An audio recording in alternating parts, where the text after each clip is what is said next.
So you can have weaknesses and still be mightily used by God. Yeah. Right. Not even in spite of those weaknesses, but like through them. Through them. Yeah. It's in my weakness that I'm strong. There's a verse we misquote from Paul. I might have showed you this before, but he says, when I am weak, then, do you know how it goes? Then you are strong. You are strong, yeah. No. No? When I am weak, you said, then I am strong. Mm. Because I always thought it was, when I'm weak, God's strong. Right. But he actually says, when I'm weak, then I am strong. What? Whoa. And I think what he's saying is, that's the point where I know I need to rely on God. And as long as I'm thinking I've got this, I'm going in my own strength. But the moment that I realize my weakness and confess it, wow, God's like, now you're working with me. Wow, so it's not living in denial of that weakness. It's actually, that's when you become strong, is when you actually acknowledge it. Well, yeah, because think about in a workout, when is the moment in a set of, and we work out together all the time. This is our bond, so please forgive us. You even talked about this in the book. I don't know if you remember, but. Well, I remember when you brought Alex over and he was lifting and he kept telling his spotter, help me fail. Yeah. He'd get to a certain rep, and I thought that was a strange way to say it because I've heard before, help me get one more rep. Right. But what he was saying is, I can only push so hard by myself, and if I don't get to the point of failure, then I'm not going to grow. Right. And so I think a lot of you probably quit too quick right before you hit the growth moment. You quit when something makes you feel uncomfortable. You quit when you feel like you can't do it. And whatever that failure point is for you, with God, he's your spotter. Yeah. So God is going to get you through that failure in a way that makes you grow, as long as you don't leave the gym. And what do I mean by that? Because it's just a metaphor. I'm saying, like, if there's something you're struggling through right now, you're trying to quit porn, you're trying to quit this, you're trying to quit that, or you're trying to start doing something that you know is productive for you, don't just let the failures happen and then the devil beats you up and you feel like you are a failure. Remember, failure is never an identity, it's an event. Mm. So you are not a failure. Do not say, I am a failure. I failed, and guess what? Through my failure, when I am weak, then I'm strong. Yeah. Because the moment that you're growing the most lifting weights is the moment when you're going the weakest, and you look ridiculous, and your face is worst. Like, yeah. That's your growth rep. That's where you're growing. And it's like that in life and with God. It's the moments where we're like, man, I feel just absolutely out of my mind right now, but I'm gonna do what I'm supposed to do anyway. I'm gonna focus. I'm gonna show up at church. I'm gonna show up at my e-group. I'm gonna do this anyway. And that's where you let God kind of push you there. Yeah. Like, yeah. Yeah, that's great. And that's so helpful for me too, because I feel like I'm gonna choose my words carefully because I'm trying to apply the book to my life, but I feel like one of the default me would say that I'm bad at self-reflection and I want to just keep pushing past it because I don't want to deal with it and I don't want to sulk and sit. And one of the things that I can get stuck with is just thinking that that's just who I am. Mm. And so I feel like as you're, articulating this, I'm seeing probably so many lessons that I could have learned with God if I would have just sat there with him and not denied the failure, but actually brought him into it. Well, try this. Have you ever done like a walking meeting? No. For work? Oh, like, yeah. Yeah, like, hey, we need to meet, but I want to get some exercise. Right. Walk. Yeah. So do both. Keep it moving. Don't sit and sulk and sit there and go, oh, God, show me my sin. My sin is great, God. Oh, God. Yeah. But like, just kind of take that thing on your mind and say, okay, God, I'm not going to fixate on this because it's going to make me feel worse.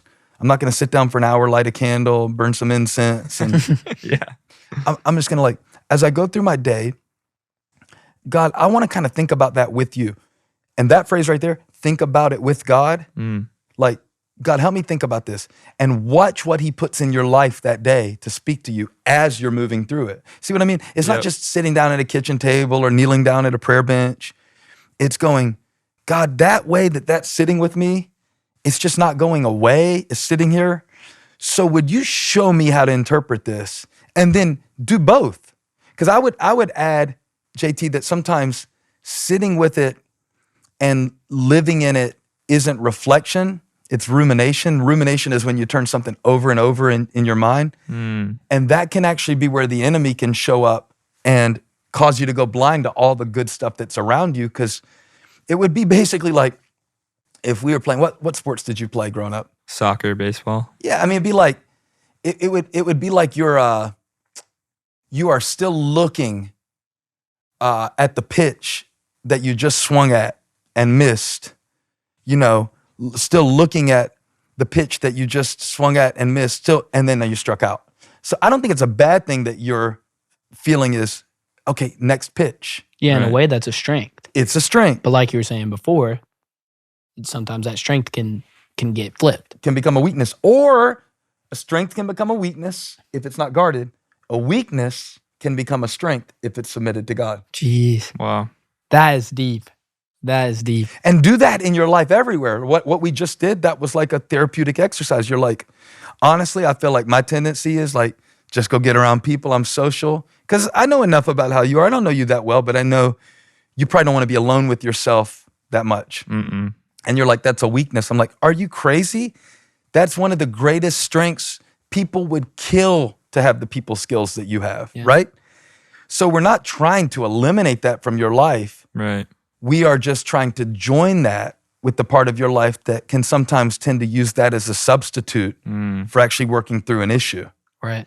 And the more we start seeing ourselves that way, how God sees us, it's like, oh, old you, new you. It's not like all of that is bad and I need to just hate who I've always been and change it. Future you, treadmill. Yeah. It's just integrating it and saying like, God, why did you make me like this? How can I bring more of this in here? Right. And then you get to partner with God in finding out who you really are. Jeez. So it's almost, it's exciting. It's like you get to do this new thing. Basically. It's like an experiment. It's like the other night she was cooking some soup and it was just me and her eating. And I was like, don't you love just cooking for two people? And she's like, well, yeah, I mean, I wish kids were here.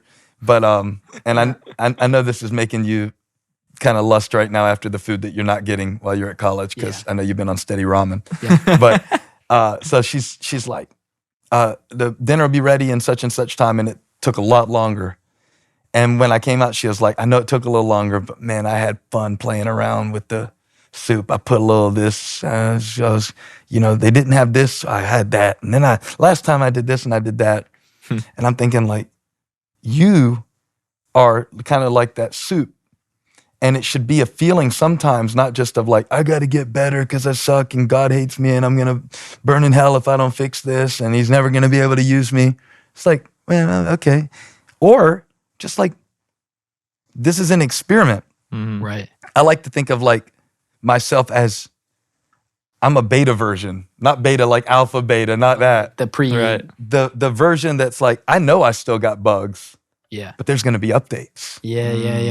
And so for everybody who doesn't see the potential in you because of your bugs, there's going to be updates.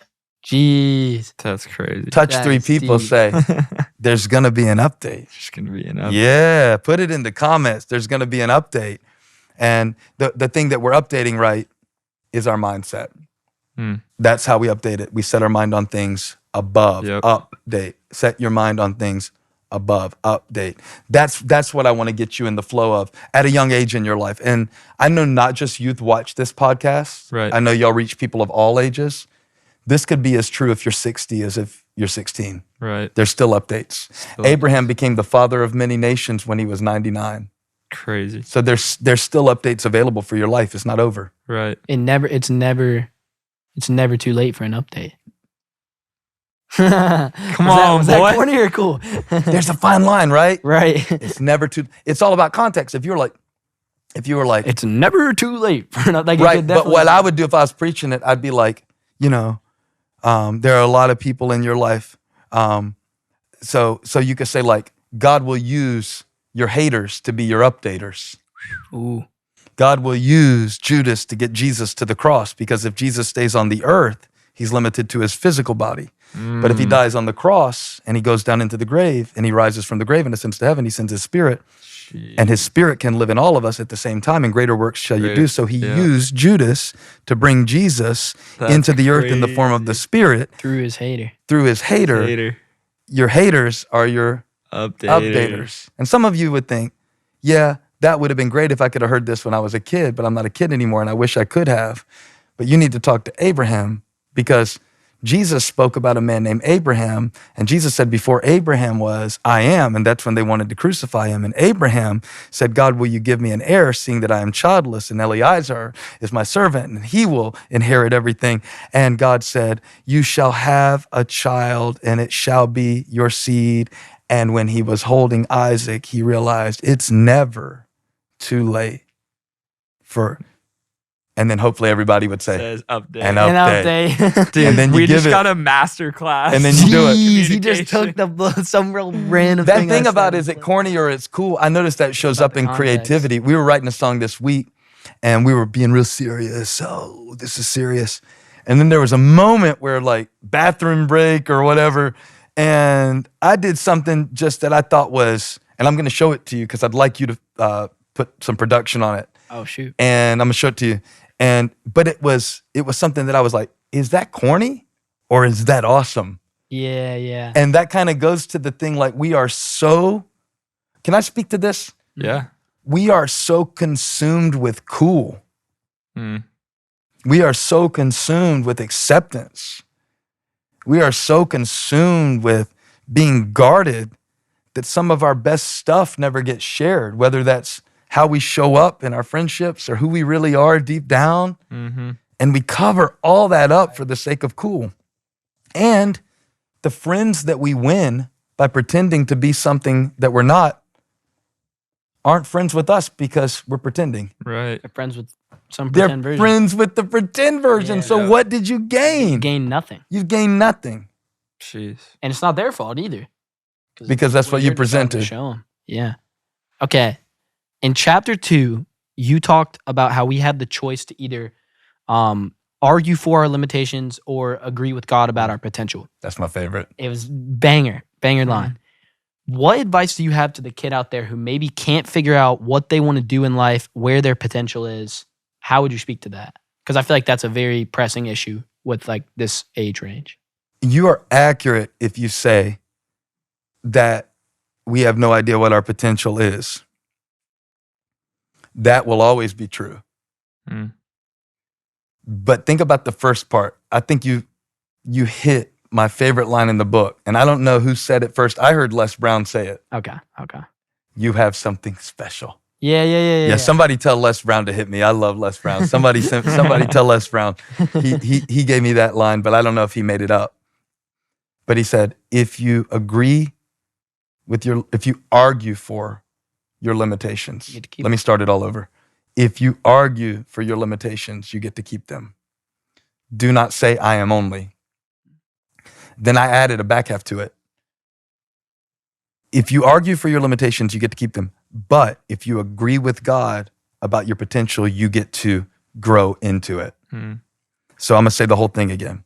If you argue for your limitations, you get to keep them. Put this in the comments. If you argue for your limitations, you get to keep them. That means if you go, yeah, I'm bad with people, then you get to keep being bad with people. That means if you say, I'm not disciplined, then you get to keep not being disciplined. And then you get to flunk out of school. And then you get to be homeless. I just take it as dark as I can. I'm like, I hope this isn't my path. Yeah. You're not undisciplined. But if you say that, if you say, I'm not disciplined, I'm not good at focusing, I'm not good at music, I am not good at this, I am not. My thing was that I shared in the book, I'm not a workout person. Yep. Yeah. And we literally have that in a question. Yeah. I'm not a workout person. Yeah. And that's what I told Buck when I started having him work with me and show me stuff. I'm like, nah, I'm not a workout person.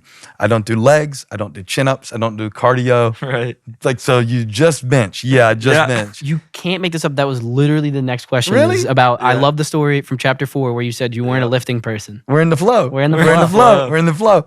Because look, if I say that and I argue for it, it will become self-fulfilling. I'm not a workout person. I don't work out. I'm not a workout person. Right. But if I agree with God, I'm using working out as an illustration about my potential, I get to grow into it. The first part of that is just to agree with God that I don't know everything that's in me. And most of us won't even do that. We have such a made up mind about who we are, who we're not, I do. who we could never be. Right. For sure. We all do. Yeah. We all do. I told your mom I'm not writing any more books. Right. Here we are. I am telling you on the podcast about my new book, about when I said I am done writing books. And as long as I argued for my limitation, You could have easily never dropped another book again. Easily. but it was in me, and I believe somebody's going to watch this today, and they don't even have to buy the book, but you should. And they're going to get so much out of this, it's going to propel them. But it almost didn't happen. My first step, though, wasn't to know what my potential is. This is what I think you're asking. Okay. I don't have to know what it is to agree with God that there's more there. You get to grow into it. I get to grow into it. Wow. And it's just taking that first step of basically like saying it. Just It's always taking the next step. There's nothing but the next step. Yeah. There's never anything God calls me to take that is not just the next step. Mm-hmm. He doesn't promise that he will give us the headlights to see 100 yards away. Lamp into my feet. He promises to give us a lamp unto our feet. Yep. And how much light does a lamp give? Enough for the step. next step. So just put in the comments, next step, next step. Thinking that way is way better than, I see a lot of kids getting this, I don't know what I'm supposed to do in my life. What am I supposed to do in my life? You're 14. Play a video game. Right. exactly. Play a video game. Read a Bible verse and play a video game. Right. And And you know what I'm saying? Like we can get so overwhelmed by the destination that we don't really commit ourselves and devote ourselves to what God has revealed because we're so consumed by what he hasn't revealed. right. And I just think you need to take that quote and think about it a little bit because it is so powerful. If I agree with God, okay, yes, God, I'm limited. Yes, God, I'm maybe nothing special in other people's eyes, and I may not play professional sports, and I may not do all these things, but I agree with you that you've put more in me than my mind can comprehend. And I agree with you, God, that you're going to show me what you put me here for. As I take the next step, you get to grow into it. And that's really the privilege of walking with God, Yeah. is that he shows you step by step. You're like, wow. It's almost like the other side of that coin of the fear that comes with that is the excitement of, like, you could either sit there and be scared of, oh my gosh, there's so much, I don't know what I want to do with my life, or like, oh my gosh, like there's so much potential for me to grow into this. I don't even know what I want to do with my life. Like there's nothing but potential. That kind of unlocked that for me a little bit. Yeah, so in other words, you're flipping the unknown from being something so scary and something that can almost be paralyzing to something that's just endless possibility. Right. And I taught you this, I don't know if you remember, psychologists teach us that there's really not that much difference what our body experiences when we're nervous or anxious and when we're excited. And sometimes I'm worried about the way we throw around the word anxiety, not for people who actually need medical treatment and psychological help. Please get that help. But when you just say, man, I'm so anxious about the podcast today, it's great. I'm nervous about it because I'm excited about it. That's not anxious. Right. Yeah. That's I care. Right. And I'm going to invest my energy into my preparation. Right. Rather than allowing it to consume me. And just sit there and soak in that. Yeah. Sitting there and letting it sour the experience. And so that's true with anxiety and excitement. And it's true with, I want to act it out for you. Watch this. I just don't know what God has for me in the future. Okay. All right. That's the old you, new you. I just don't know what God has for me in my future. Jeez. And that is the new you. Yeah. And so we took the same uncertainty, right? You said it's already in you. It's already in you. And we acknowledge that I don't know. And if God is the author of my life, he's a pretty good storyteller. Right.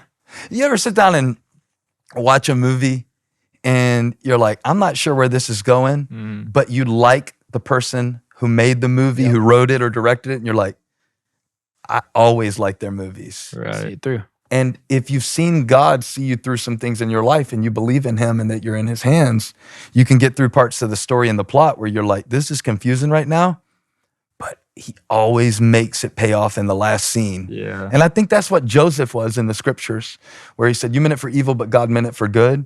I think Joseph was basically saying, like, the story was really confusing and it sucked and it had some really hard years and there were many scenes I would have skipped. And you might be in one of those scenes right now where you're like, you don't understand, my dad walked out on our family. You don't understand, like, I'm actually in a part of my life that is very abusive and confusing. And that's not only heartbreaking to me, that's heartbreaking to God. He's still the author, and this is a chapter of your life. And now it's time for us to see how he's going to work this chapter into the story that he's telling, because he's not finished telling your story yet. And I want to encourage you with that the story isn't over. And learn to view that as a positive, because it's like, well, that's kind of cool that you don't know what God's going to do with you. That means it could be anything. Right. And you know what I love that you've preached on before that I feel like ties into that is the idea of when you did the illustration with the piano and how, like, what note comes after changes the story. It's like almost as God's writing your story, you get to choose, like, okay, let's say like what you were saying, like you're having like terrible stuff going on with your family. Like, you get to choose whether that in the plot, whether that breaks you or whether it makes you stronger. You know what I'm saying? Like, it's almost you get to walk in. It's as the story's being written. That's right. And it's all based off of what comes next in that next move. I think it was Miles Davis, but I don't remember which jazz musician because I'm not a jazz guy, that said, there's no wrong note. It's the note that comes after. Right. But look, can somebody grab me that guitar, please, real quick? Yeah. I think it's worth illustrating because, thanks, Josiah. I think it's worth illustrating because it works better on a piano, but I think this will be cool for everyone to see, where basically he's saying, thank you, that there's no, I hope it's in tune. There's no. If it's not, he's tuning it. There's no way to tell if that's a good note or a bad note. And I want you to compare a note to an event in your life. Like, it's just a note. If this comes after, it's dissonant.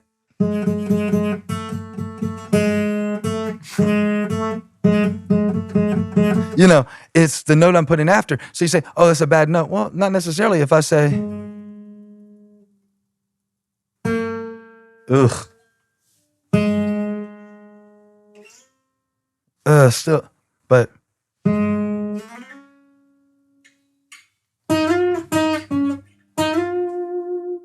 Oh, shoot. Same starting note. What makes it good or bad Comes after. is what comes after the next note. Jeez. So something really horrible just happened, or you made a really bad mistake, and you're like, man, I'm stuck on this note.